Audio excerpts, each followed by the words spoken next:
So good afternoon, everyone. Welcome to our last webinar for our four-part series on Rheumatology Revealed, updates on common diseases and referral tips for family physicians, hosted by our Office of Lifelong Learning and Physician Learning Program here at the University of Alberta. My name is Denise Campbell-Sher. I'm the Associate Dean for the office. Our office is committed to providing reliable updates and resources for clinicians, healthcare professionals, and everyone committed to providing the best clinical care for patients. And just a shout out to Andrea de Villa and the team for all the hard work on putting this series together.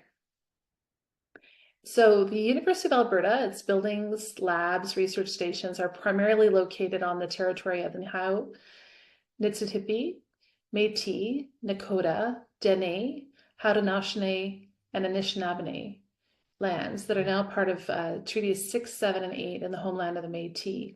The University of Alberta respects the sovereignty, lands, histories, languages, knowledge systems, and cultures of all First Nations, the Métis and Inuit nations. I myself am a colonial settler. I moved to Alberta in 2009. And I've just provided a link here to the CME Apology to Indigenous People, and I think it's been a really impactful thing this fall. So encourage people, if they haven't had a chance to view it, to do so. So in terms of housekeeping for the webinar today, I'd like to just highlight a few features. So if you have questions about technical difficulties or L3 programs or services, please use the chat feature on the bottom of your screen. If you have a question for the speaker, please use the Q&A feature of the webinar. Please have a look at what's been asked and upvote questions you'd really like to see answered. We can't necessarily guarantee the panelists will be able to respond to all of your questions. For everybody that registered, you will receive a copy of the recording as well as Pearl's document prepared by the team to summarize the high points of the material. And you should receive that in about a week. You can claim CME credits and complete a personal development activity using the My Lifelong Learning Plan tool. This is a free tool that you can use for your PPIP requirements for the college as well. So check this out either on our webpage or you can scan this QR code.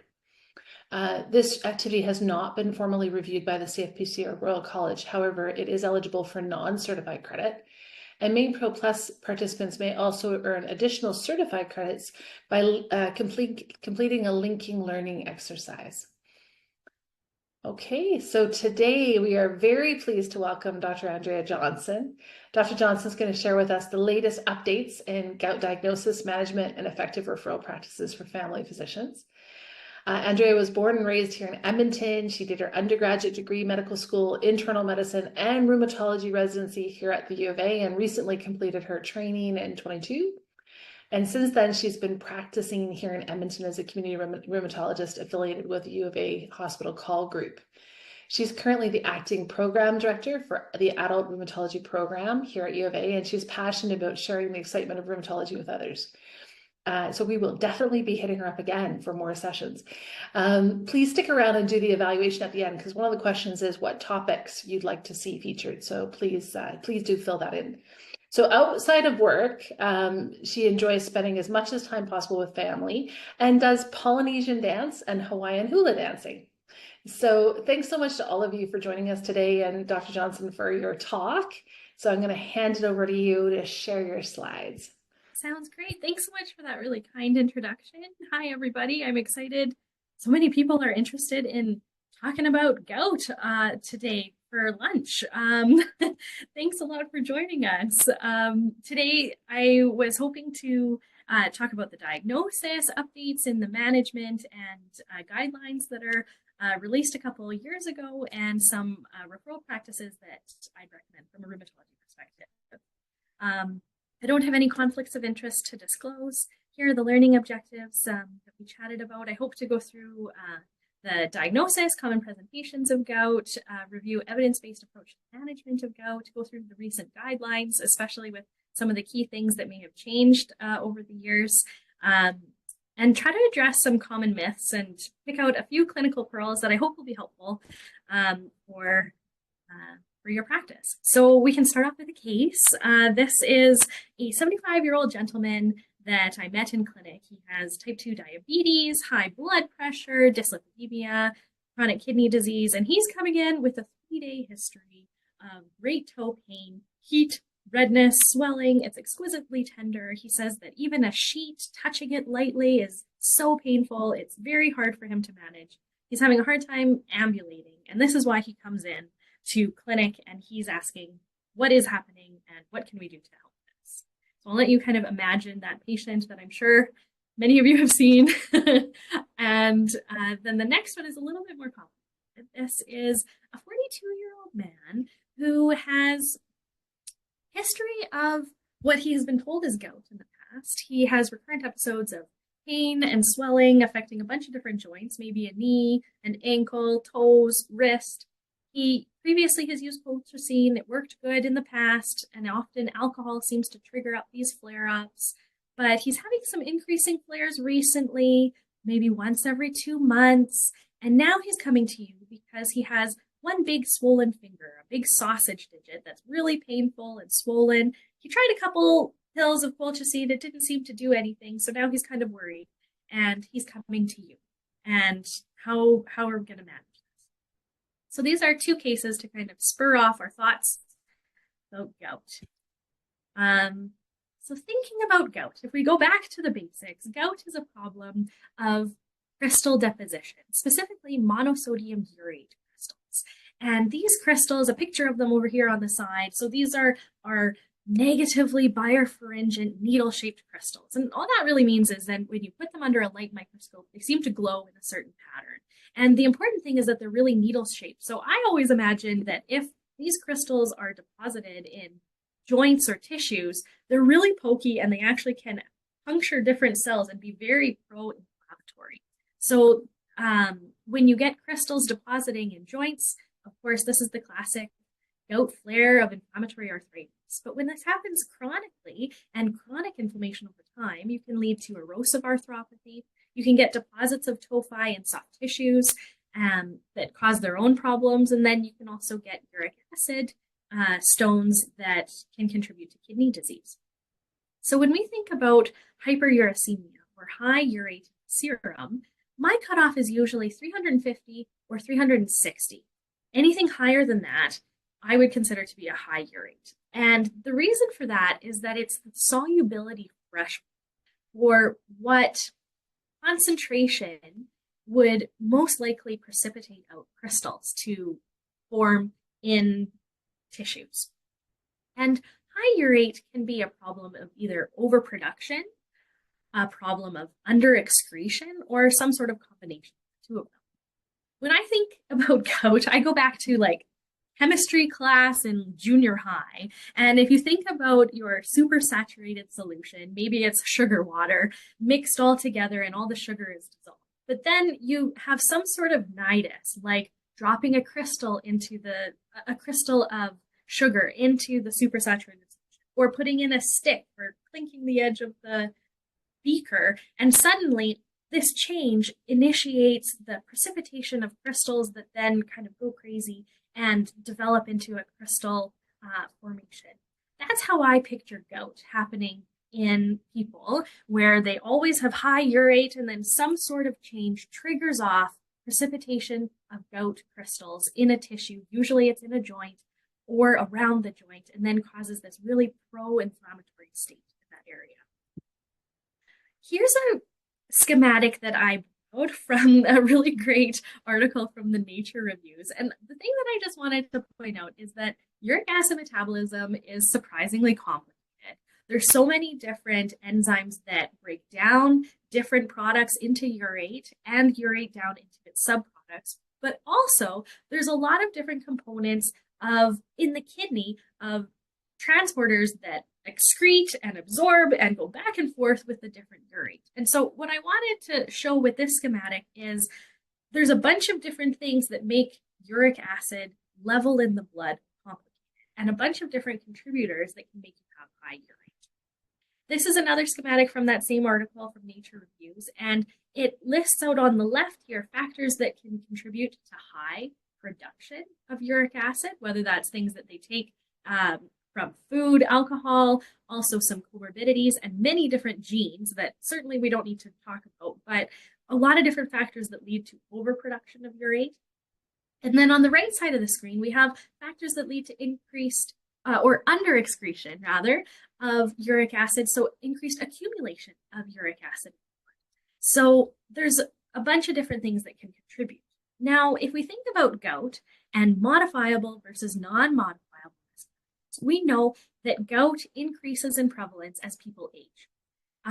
Usually that is as they accumulate more comorbidities and more medicines, then that also contributes to higher uric acid. Sex plays a big role as well. We know that premenopausal women exceedingly rarely get gout. If you have someone who is a woman who is premenopausal and you think that they might have gout, I would say strongly pause before you think that it's gout.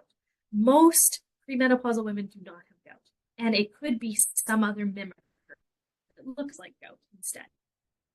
But in the younger years, 30s onward, men often are more so the people that have gout. But once women hit the kind of menopause time, they seem to catch up, and men and women both can have gout kind of in the later years. Ethnicity plays a role as well. We know that Asian individuals have higher risk. There was a great study that actually looked at the prevalence and trends of gout in American adults, and they found that significantly higher risk of gout in Asian individuals compared to white individuals. So odds ratio there of 2.6. And then genetic variants as well. So all those various different levels of different enzymes and different transporters that can contribute to the metabolism, excretion of gout, or of uric acid rather, and can contribute to high urate and gout. Comorbidities as well play a big role. Things like obesity, hypertension, diabetes, all of these really contribute to higher risk of increased uric acid. Chronic kidney disease affects our ability to excrete uric acid, and so it can contribute to gout. And then also, gout can be found in patients that have increased cell proliferation. So things like myeloproliferative disorders or tumor lysis syndrome, where they have many cells that are being produced and then broken down frequently. Urate gets spilled out of these cells into the blood, which can contribute to high uric acid. Now, lots of our medicines that we use really routinely can contribute to high uric acid as well. Diuretics contribute specifically because they affect the transporters in the kidney, especially hydrochloric iodide is a big one. Low dose aspirin can contribute, and things like calcineurin inhibitors that we use in our transplant population can contribute as well. Dietary factors and alcohol consumption are big ones, of course, as well, that everyone always talks about too. So when we think about hyperuricemia, initially we start off in this phase of asymptomatic hyperuricemia, where it can have, you have elevated urate in the serum, but you're completely asymptomatic. You would otherwise not know about this unless you were to check your urate in your blood work. And this is estimated to be in up to 20% of the population. Then over time, some of those people can end up developing flares of gout with these acute attacks where you're asymptomatic between events. And then a more chronic tophaceous gout where you accrue damage with erosions and developing tophi and stones. So one of the first things I wanted to talk about was asymptomatic hyperuricemia. This has been a really popular area of interest where there's been all sorts of different articles that were posted kind of around 2017 to 2021. It was a very popular topic where there were a lot of research into the idea of asymptomatic hyperuricemia. Does it contribute to the progression of chronic kidney disease, or does it contribute to cardiovascular disease risk? And ultimately, while it's a very interesting topic, lots of research is going into it, there's still no guideline-based recommendations that we should treat asymptomatic hyperuricemia. Right now, it's still very much in the concept phase and not actually in practice. So more studies are needed before this impacts clinical practice. And then this is just one of the recommendations from the most recent guidelines from the American College of Rheumatology. And they say specifically in patients that have asymptomatic hyperuricemia, we do not recommend starting urate lowering therapy. And so it's something that you do not need to treat at this point in time. So you can have asymptomatic hyperuricemia. There's no indication to treat that. But then about 3 to 5% of the population end up getting flares of gout, where they have these acute attacks of gout. And then if that continues on, then that's when you can develop more chronic issues and accrue some damage. So let's talk about our classic gout flare as a gentle reminder. Usually it's an acute onset. The patient will describe exquisitely tender, warm, red, super inflamed joint. Usually it's after a trigger of some sort, whether that is triggering foods, triggering alcohol, fluid shifts or surgeries, medication changes. Any of these various different things can cause a change in the body's homeostasis and equilibrium, which can trigger off those crystals to precipitate and cause a flare. Now, typically it's monoarticular, and typically it's in the lower extremities. Most commonly, it's in the first MTP at the great toe. And we also can sometimes see that it affects the ankle, somewhere in the midfoot, the knee. These are the most common areas. Certainly, it can also affect other joints as well, small joints in the hands, the wrists, the elbows, but typically not anywhere in the axial skeleton. Shoulders and hips, very, very rare. Anywhere in the back, very rare, although you can get something rare called Crown-Dens syndrome, which affects the top of the neck, but I would say most of the time, it's definitely a problem in the lower extremity. Usually a flare would be quite self-limited and would often go away on its own. It's actually kind of interesting because the crystals are formed, they are very pro-inflammatory, and then as the immune cells come in and kind of gobble up those cells, it causes heat and inflammation, which contributes to the crystals dissolving. So it is a self-limited problem that the body will be able to heal on its own. However, it's very painful and it's very inflamed, and it would be nice if we treat it sooner so that that flare can be aborted.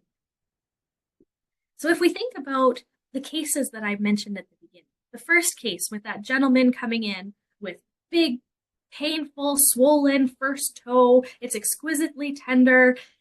This, I would say, is our classic day prep, and where you have a flare of gout to the first MTP.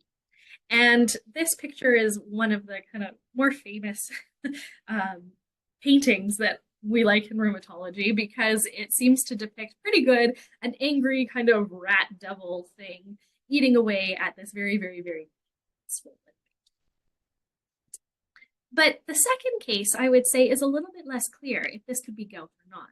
It sounds like he had a previous history that could be consistent with gout in that they were short-lived flares, they were in typical joints, they were triggered by alcohol. But now with developing a sausage digit, that makes us question, okay, this seems to have changed. Is this still the same underlying process, or is this something different? So thinking about other features that gout can do, often another key thing that I think people may forget is that gout can affect the joint certainly, but it also really commonly affects the periarticular areas. If we look at this picture of this big angry ankle and toe, you can see there's a lot of soft tissue swelling around that medial malleolus, but extending kind of up the leg and down into the foot. This is extending past the level of the joint and really is in the soft tissues as well. So you can get this kind of diffuse swelling and inflammation that can be very painful. You can also get a flare of gout around tendons, around bursa, and also causing dactylitis. It's one of the main things that can cause an episode of that sausage digit.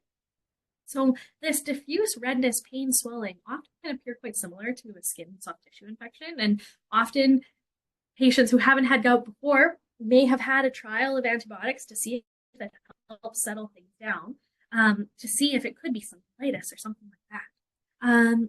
Oligoarticular pattern is also very possible. Sometimes polyarticular pattern is possible too. But one thing that I hear often is kind of this migratory pattern. They'll say, oh, I had a flare of gout, it affected my toe, and then as the toe was settling down, then my ankle became flared up, and then that started to settle, and my other ankle got swollen and painful, and it kind of moves around. It is not uncommon that I hear that story. Tophi are a really great clue if this could be gout or if this person has a history of high urate. And tophi, often you can find them in extensor surfaces. Olecranon and feeling at the elbow is a really common one. And around their ears. Those are my two favorite spots to go looking for tophi. And then the last thing I'll mention with gout flares is sometimes patients will say that colchicine was ineffective. And that may have been because the colchicine was not started soon enough. It needs to be started quite quickly in the course of their flare to abort the flare and settle it down quickly. If you wait too long and have the inflammation at a certain point, colchicine just won't cut it sometimes if you wait too many days. Here's a few pictures from the American College of Rheumatology database of a bunch of pictures of different patients with gout. You can see tophi around the ear. You can see tophi around the olecranon over here. Nice big juicy one there. And then a bunch of tophi in this poor person with hands around their PIPs. And you can see their x-rays even show quite a lot of bony damage. And you can see the soft tissue swelling and calcification in a few different areas there. So thinking about acute arthritis, there's a few things on our differential, and I just want to go through this quite briefly. When I think of acute arthritis, we know that it's lasting less than 6 weeks. If it's more than 6 weeks, then we consider it a chronic arthritis. We have a completely different differential diagnosis for that. I like to think of acute arthritis and monoarticular versus oligoarticular. And from a monoarticular perspective, one thing always that you have to think about is septic arthritis, because it's really important that it's treated with antibiotics and often a washout and orthopedic surgery. And so that's quite a big deal to have a fairly quick diagnosis of that and initiate the appropriate management. Other non-septic arthritis that can be a monoarticular acute arthritis includes crystalline arthropathy like gout or pseudogout. Of course, trauma, injury, hemarthrosis are important things to remember, but also infectious etiologies. We can see sometimes viral arthritis where someone actively has a virus and then they develop some swollen joints. But also we can have reactive arthritis where it is maybe a little bit delayed after some sort of reaction. The classic one is chlamydia, gonorrhea, GI, but some sort of illness that then triggers this inflammatory response and developing inflammatory arthritis afterwards. You can also have a palindromic arthritis, which is a variant of rheumatoid arthritis that can come and then settle down very quickly within a couple of days. So it looks very similar to gout. Some of our oligoarticular things, again, a lot of similarities in our presentation, but if this person had numerous septic joints, they would be exquisitely ill, very critically unwell. So usually that one would be harder to miss. Other things that can cause oligoarticular acute arthritis, one of my favorites is sarcoidosis, especially in the ankles, like presentation. So thinking about if they have any respiratory or hilar lymphadenopathy, any erythema nodosum, then that gives you a clue. Maybe this is sarcoidosis causing this picture.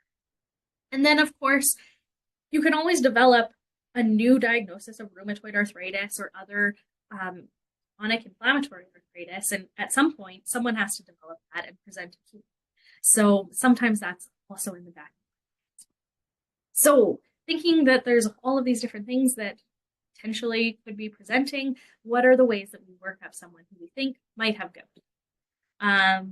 We'll start with some blood work. Baseline blood work is always helpful. CBC, diff, creatinine, ALT. It's helpful to look for signs of inflammation. You'll often see an elevated CRP, maybe a high white count or platelet as well. And then our serum urate. That's kind of the big cornerstone for gout diagnosis and management. But there's a big caveat to that because sometimes serum urate is not reliable. So sometimes I think one of the myths that I want to kind of try to dispel today is that even if a urate is reported as normal by the lab, that doesn't necessarily rule out gout.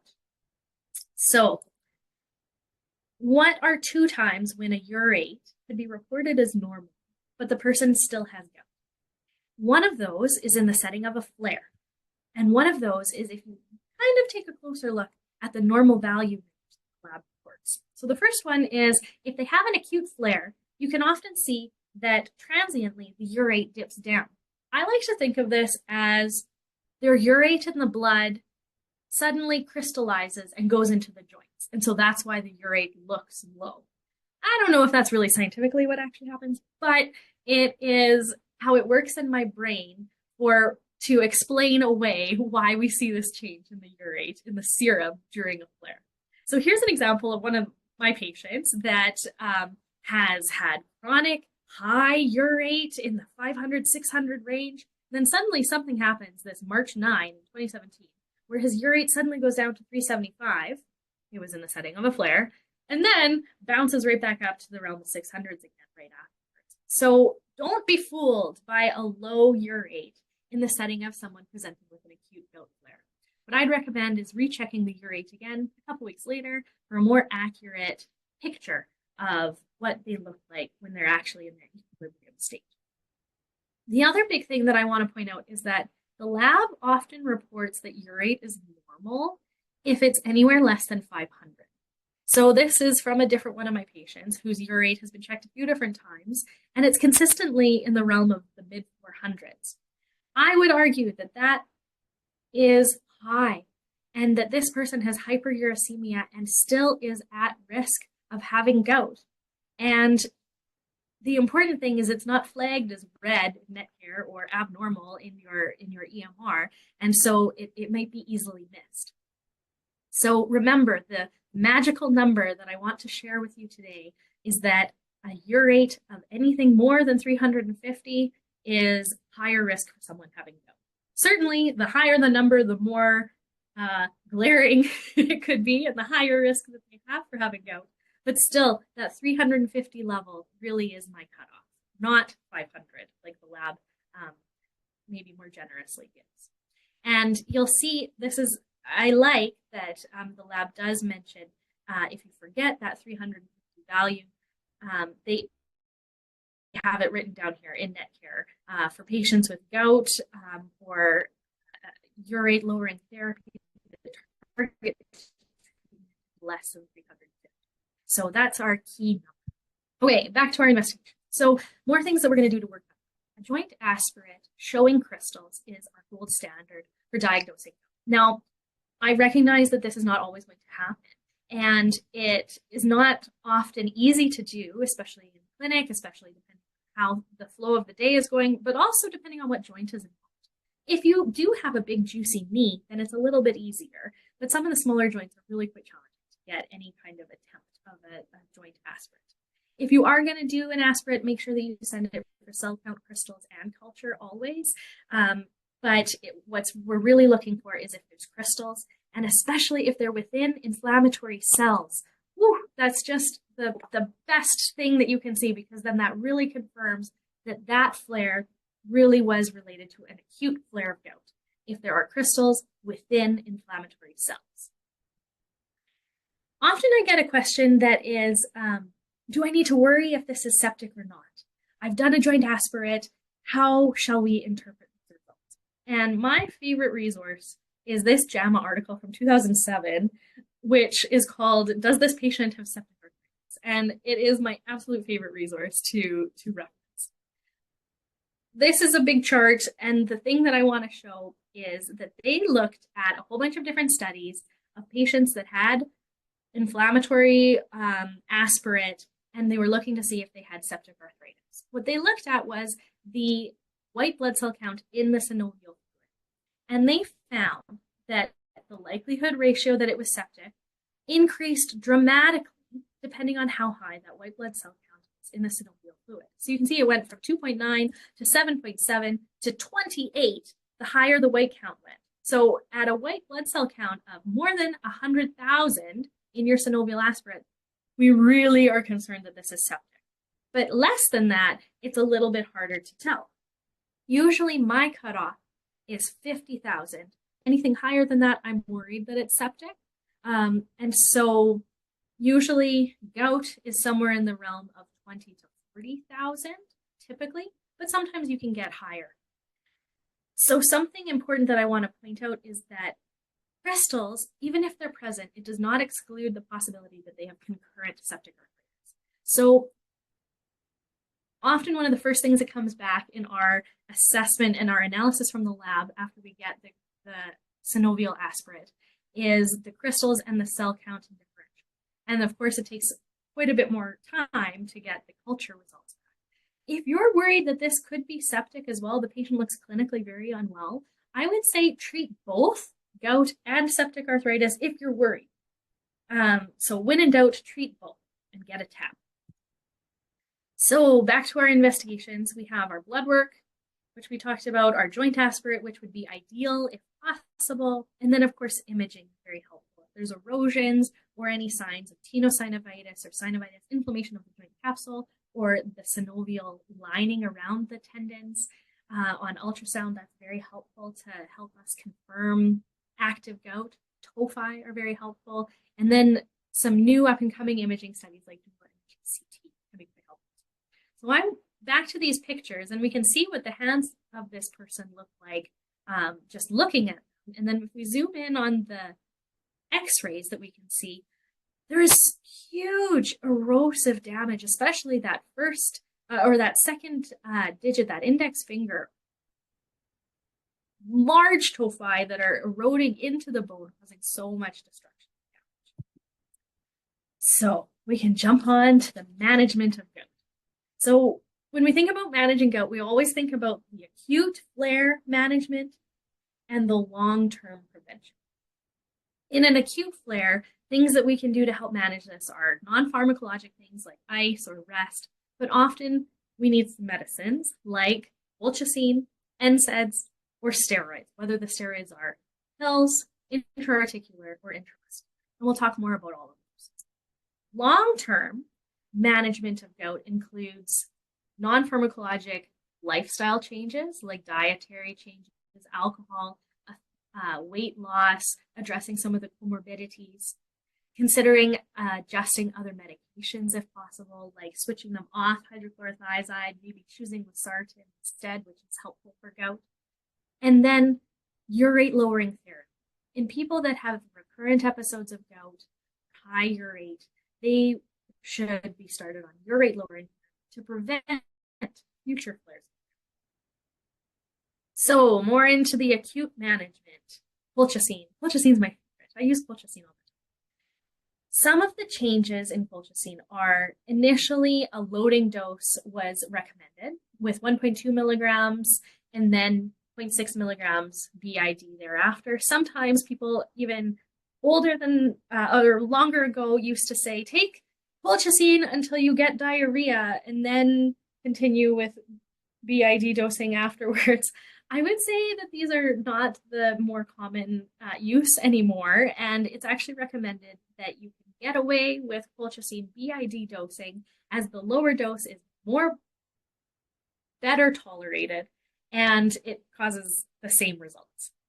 So the important thing with taking colchicine, however, is the immediate abortive therapy, taking that first dose as soon as possible rather than waiting several days. Another pitfall that I see often is patients often stop colchicine too early, and then their flare either lingers or rebounds back up, and they say, oh, the colchicine didn't work. It's really that they didn't continue taking the colchicine until all of their flare completely resolved, and then stop taking.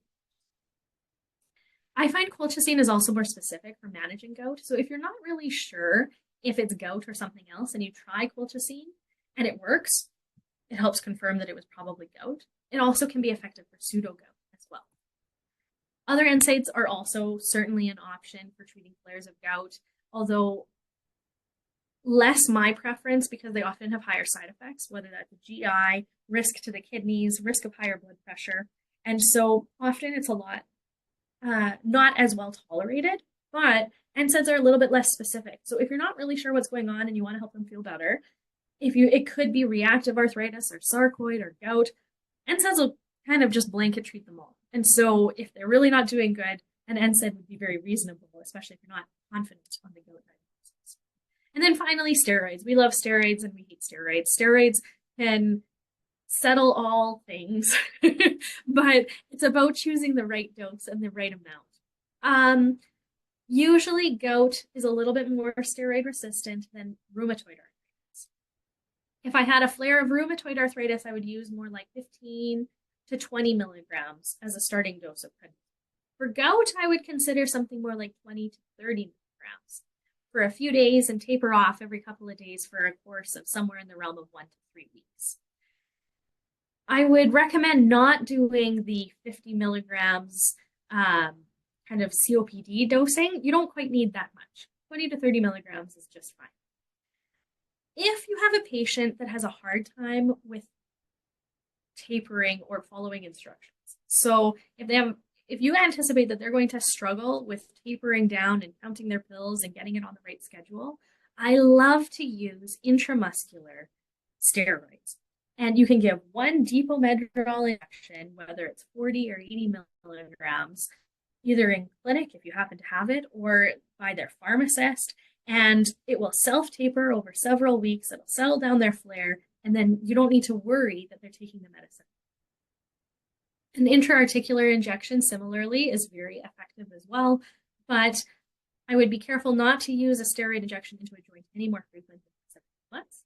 And it depends on what joint you're affecting. If it's a big toe that's big and swollen, you probably are not going to inject that very easily. But you could certainly inject a knee or an if you are going to do an injection, I always love to remove some fluid and send it to the lab before you inject your steroid, but while your needle is already in, it's quite nice if you can steal a little sample. Some of the non-pharmacologic recommendations in all patients with gout is limit alcohol, particularly beer, but all alcohol in general will decrease urate generally. Low purine diet is also recommended. So things like organ meats, seafood, red meat, these are things that would be good if they could decrease. Weight loss is also recommended in patients with gout, and avoiding high fructose corn syrup. So that's things like sugary pops. One that is not often thought of in relation to gout, but it can really increase your risk. And these are all recommendations from the 2020 American College of Rheumatology Management of Gout Guidelines. These are fabulous guidelines that I've included a fair bit of their recommendations throughout this whole talk. And they specifically recommend conditionally limiting alcohol, urate or purine intake, high fructose corn syrup, and weight loss.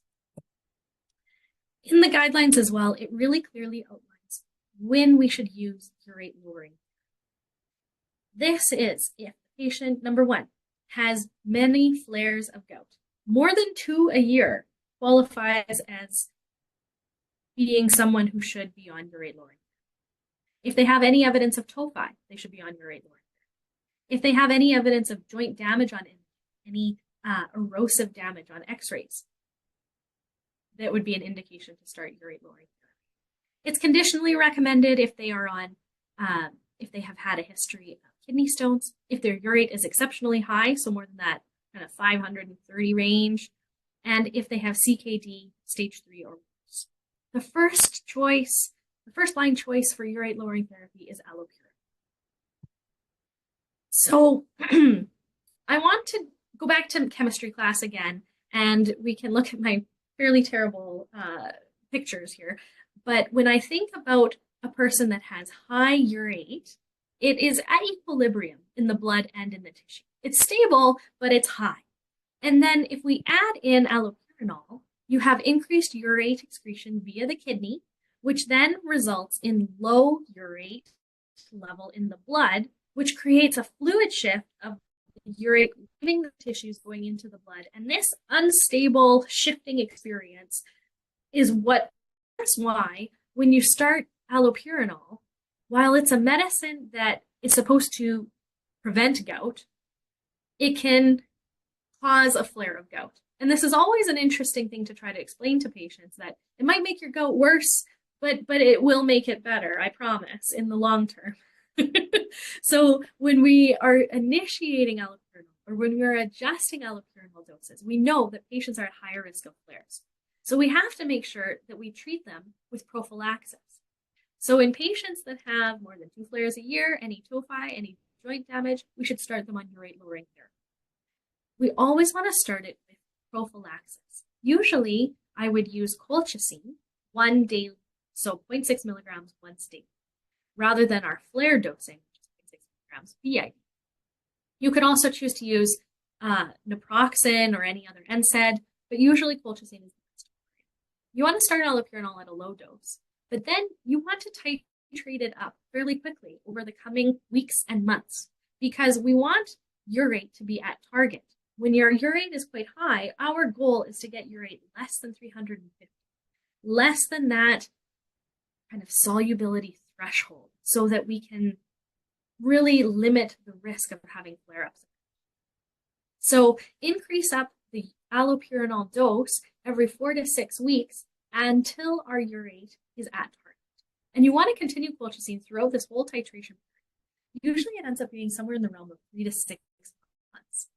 And the key thing to make sure that patients know is that they're supposed to continue their urate lowering therapy indefinitely, not stop it after they've stopped having gout flares because their gout is cured.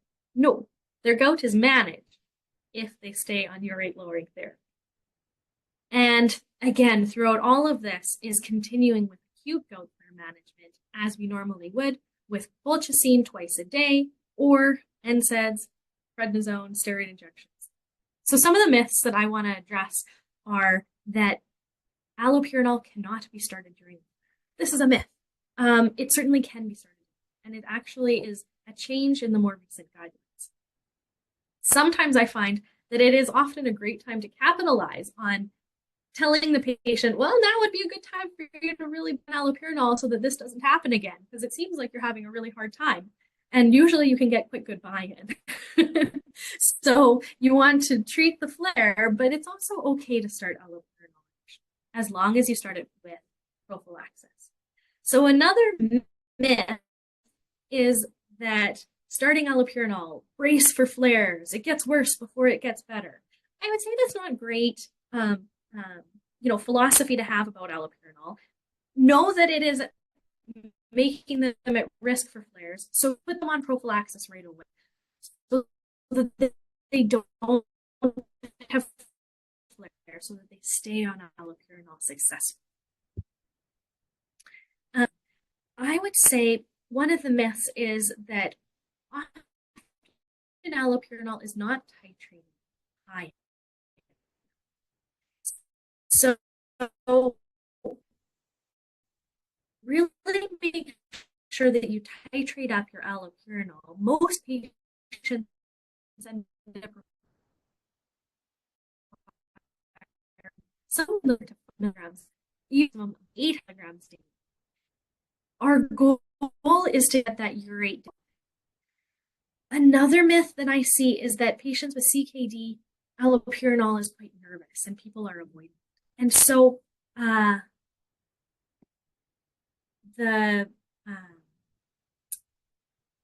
that's one of the myths, that people are nervous to use allopurinol. Oh,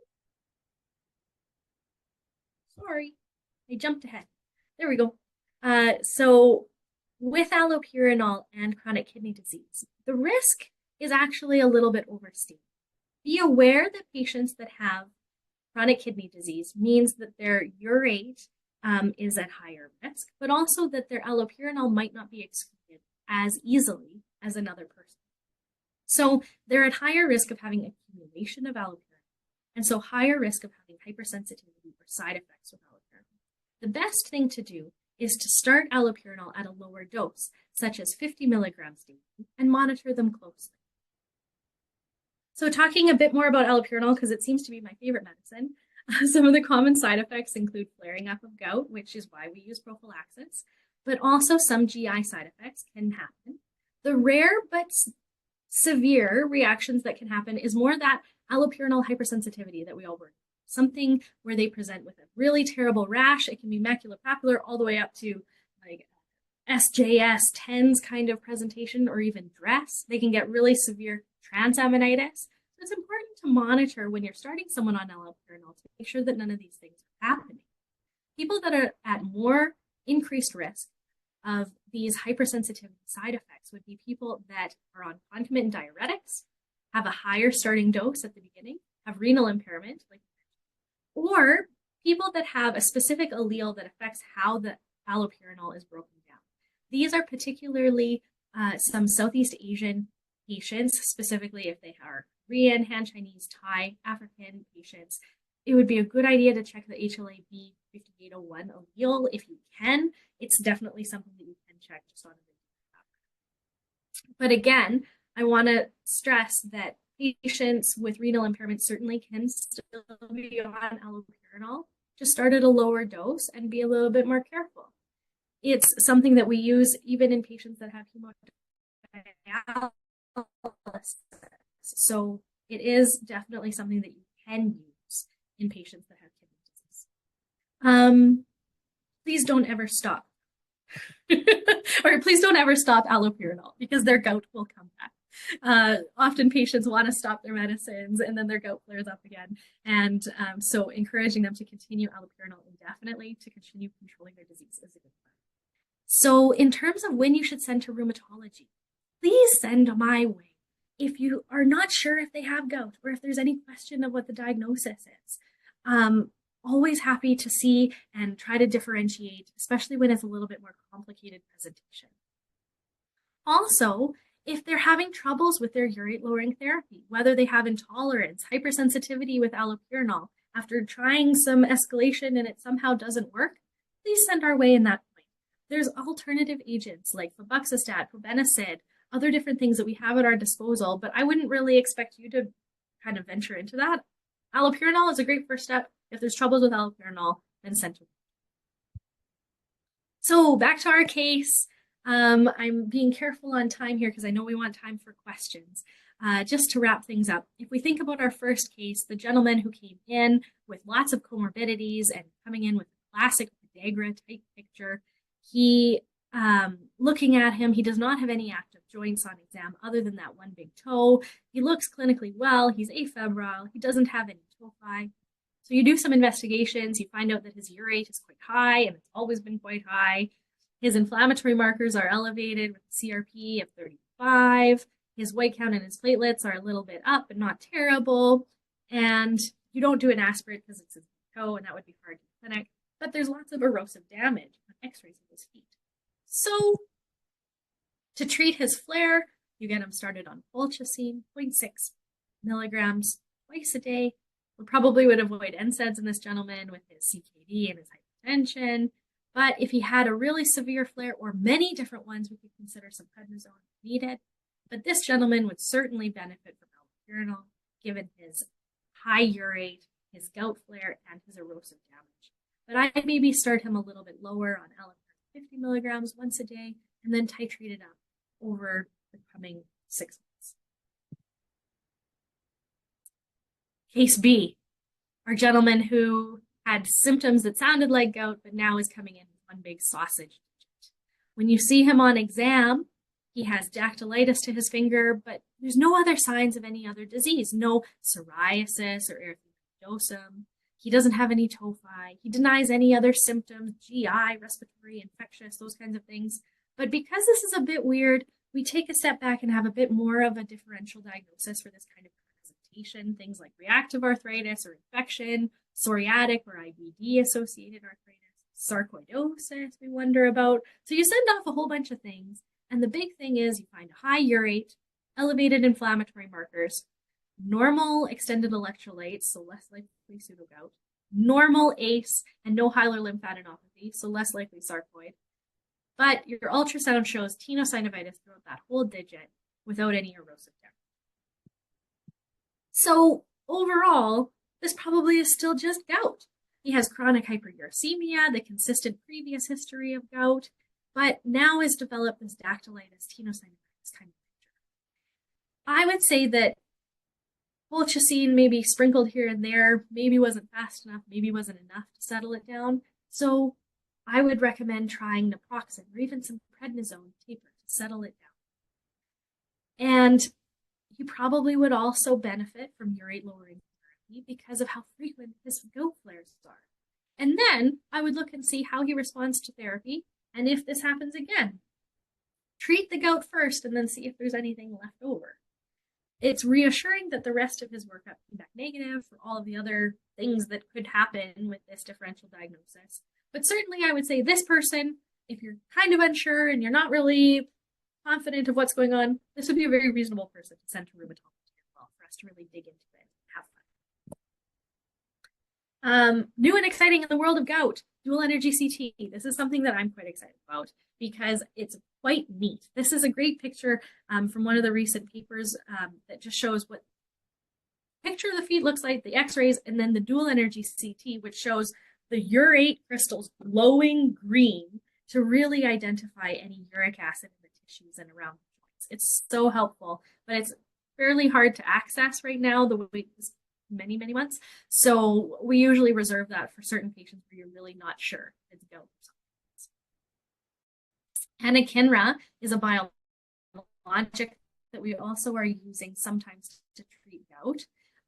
Usually more so a severe flare where all the other abortive options are contraindicated. And certainly this would be a time when rheumatology should be involved, but it's kind of an exciting new and up and coming things in the world of gout. So I had some key messages that I wanted to share with everyone that just to reiterate, that asymptomatic hyperuricemia is something that we do not need to treat yet. Urate is sometimes inappropriately low, and you need to think, is this synovial aspirate is quite helpful, and keeping in mind septic arthritis as one of the things on the differential is important.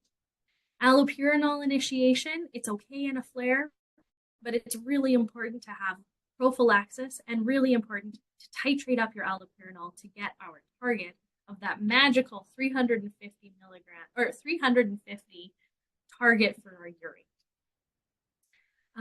A trial of colchicine can also be helpful, especially if you start it quite quickly in a flare. And the last thing that I want to say that I haven't mentioned yet, patients often really want to pop their tophi to express out the urate crystals, and they think that that will make it better. But I would really encourage you to not do that and not, if your patients try to do that, don't encourage it, because it really is a big nidus of infection, and often it becomes a poorly healing, terrible infected wound that is not good. So really try not to poke at the tophi, but take allopurinol and urate lowering therapy so that the tophi slowly get better and kind of reabsorb on their own. Here's a bunch of resources that I used. Helpful if you guys want to go through later. But I wanted to open up for any questions or discussion. Did anyone have anything they were wondering about? Great. Thanks so much, Andrea. Actually, there's a whole whack load of questions, so we'll try to plow through these quickly. Peter asked a whole bunch. So Peter, I'm going to try to summarize yours. So I think you addressed the first one, which was whether or not you should try to aspirate a big toe if one's concerned about septic arthritis to get a culture. Do you want to talk about, if who should be doing that? Like, in terms of a big swollen toe like that, and how to approach that? A big swollen toe specifically? Oh, specifically, yeah. I'd be Yeah, quite confident to stick a needle in a knee, but yeah, I would say toes, like MTPs are hard. Sometimes even under radiology guidance, it might be more successfully done. So you can do that. Ortho often can be involved if you think that it is septic. They would be good people to be involved. But to be honest, an MTP joint aspirate, I don't think I've ever seen it in real life.